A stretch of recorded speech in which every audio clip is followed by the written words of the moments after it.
L'algorithme Afterglow est spécialement conçu pour détecter les nuages rouges au lever et au coucher du soleil.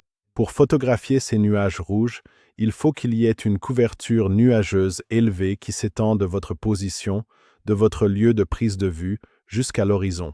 Mais il est alors très important qu'il y ait un petit espace entre la couverture nuageuse au-dessus de votre tête et l'horizon. Ainsi, pour que les nuages au-dessus de votre tête prennent cette belle couleur rouge au lever ou au coucher du soleil, il faut une bordure de nuages marquée, là où la couverture nuageuse s'arrête juste pour laisser passer la lumière du soleil levant ou couchant à l'horizon.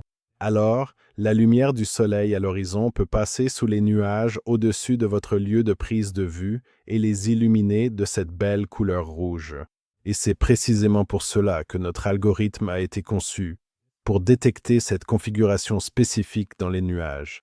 Si vous regardez une image satellite, vous pouvez voir la situation idéale pour des nuages rouges au lever du soleil.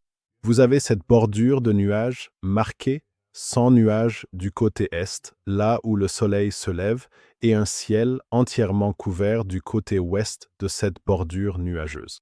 Et maintenant, lorsque le soleil se lève, la lumière du soleil peut passer sous ces nuages, peut voyager en dessous de ces nuages à cette bordure nuageuse spécifique.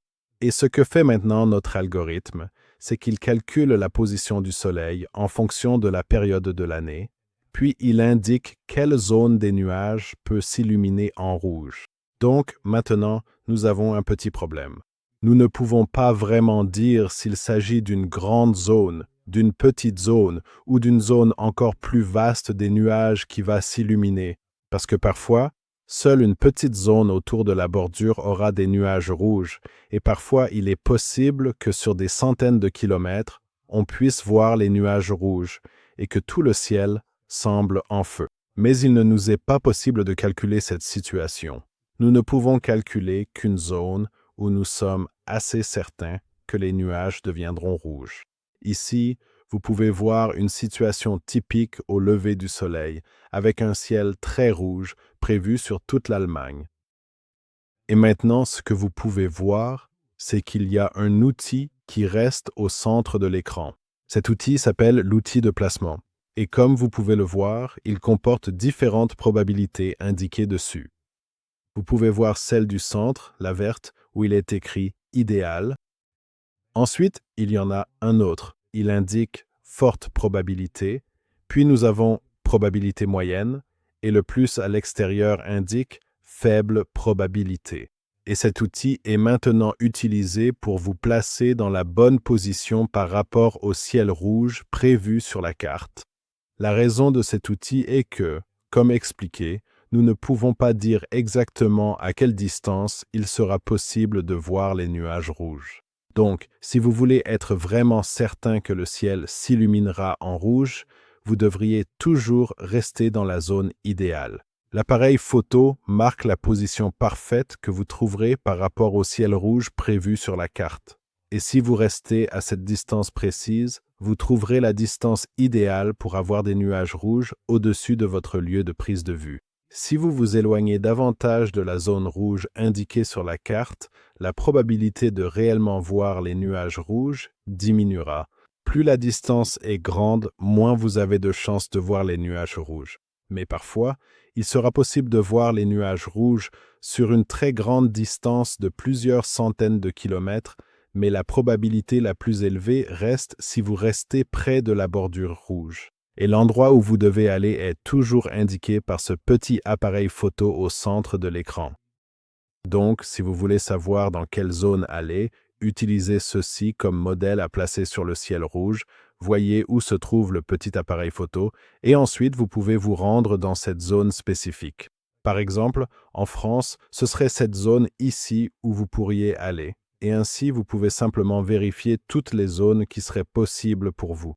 Donc, si vous étiez par ici au Royaume-Uni, il n'y a pas de ciel rouge prévu en ce moment, donc pas de nuages rouges possibles, et la meilleure chance serait ici, au centre de l'Allemagne.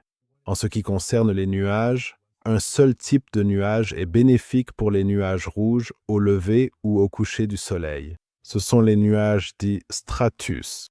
Les stratus sont des nuages qui peuvent s'étendre sur des centaines et des centaines de kilomètres. Ils forment donc de très grandes zones nuageuses et se trouvent principalement devant de grands systèmes météorologiques. Ainsi, nous considérons ce type spécifique de nuages comme favorable à un ciel rouge au lever ou au coucher du soleil. Ensuite, il y a les nuages cumulus. Ce sont des nuages qui s'étendent principalement à la verticale. Il existe un petit type simplement appelé cumulus, et il y a aussi les très grands nuages cumulonimbus qui se forment lors des orages. Ces deux types de nuages, les cumulus, ne sont la plupart du temps pas favorables à l'apparition de ciel rouge au lever ou au coucher du soleil. Il existe certaines situations lumineuses spécifiques où l'on peut obtenir un ciel vraiment magnifique à l'intérieur d'un orage, au lever ou au coucher du soleil, d'accord? Mais la plupart du temps, ils ne sont pas favorables et bloquent simplement la lumière du soleil. Nous les intégrons donc dans notre algorithme comme des types de nuages négatifs. L'autre aspect important concernant les nuages est leur altitude par rapport au niveau de la mer. On divise donc cela en trois parties. Il y a les nuages bas qui s'étendent jusqu'à 2000 mètres. Il y a les nuages de moyenne altitude qui vont de 2000 à 7000 mètres. Et puis il y a les nuages d'altitude qui commencent à 7000 mètres et plus. Lorsqu'il s'agit de l'après-lueur au lever ou au coucher du soleil, seuls les nuages de moyenne et de haute altitude sont favorables pour obtenir ces ciels largement rouges à l'aube et au crépuscule. En ce qui concerne les nuages bas, ils posent problème pour observer les nuages de moyenne et de haute altitude au lever ou au coucher du soleil, ce qui signifie que les nuages bas, qui peuvent être par exemple du brouillard ou des cumulus denses, bloquent généralement la vue sur les véritables nuages rouges situés à moyenne ou haute altitude. Il y a donc un second paramètre que nous avons ajouté à la prévision du ciel rouge au lever ou au coucher du soleil, et c'est le paramètre de visibilité de l'après-lueur. Ici, dans cet exemple, vous pouvez voir ce qui pose tant de problèmes avec les nuages bas lorsqu'il s'agit d'observer un ciel rouge au lever ou au coucher du soleil. La plupart du temps, les nuages bas vont simplement bloquer la vue.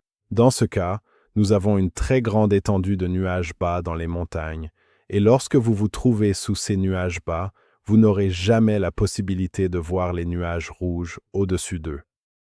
C'est pourquoi nous avons le paramètre de visibilité de l'après-lueur qui calcule la zone des nuages bas et à partir de quel point vous pouvez réellement voir le ciel rouge.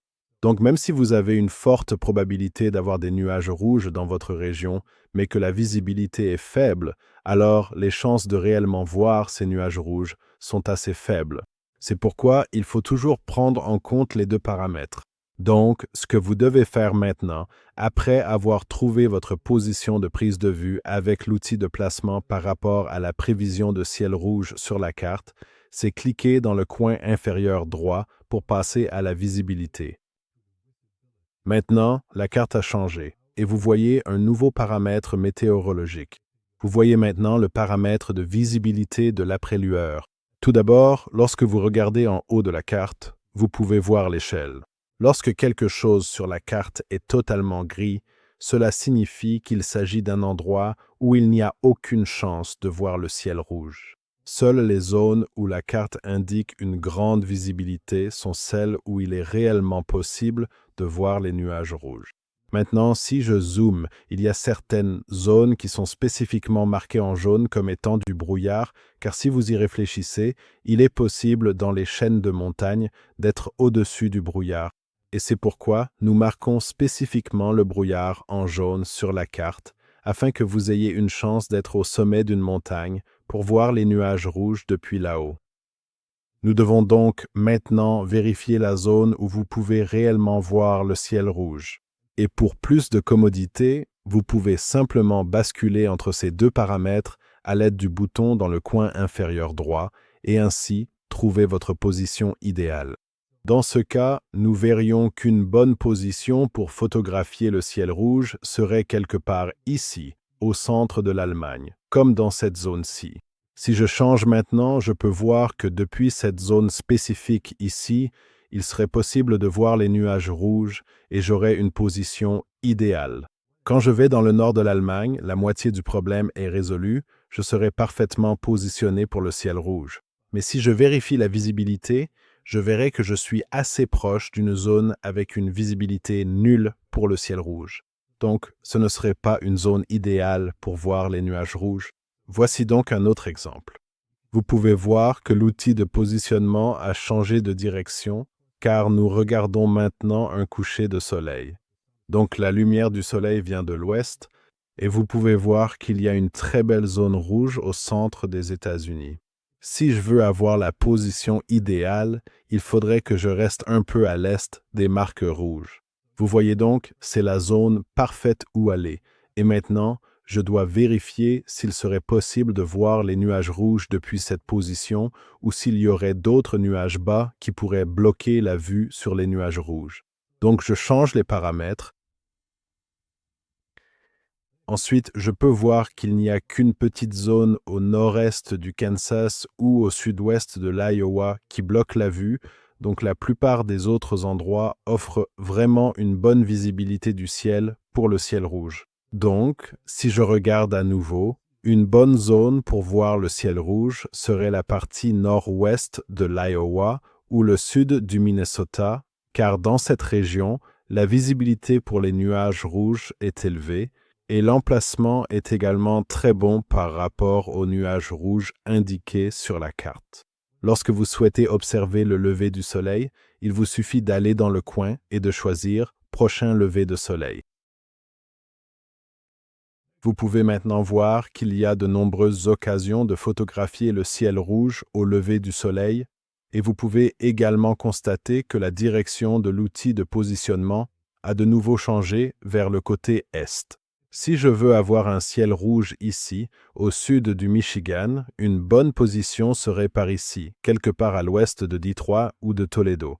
Et maintenant, il me suffit de passer à la visibilité de la lueur résiduelle et je peux voir que la carte reste totalement dégagée, ce qui signifie qu'ici, il y a de très bonnes chances d'observer des nuages rouges au lever du soleil.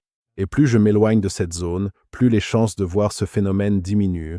Donc, je veux vraiment rester assez proche de cette plage idéale pour observer le ciel rouge.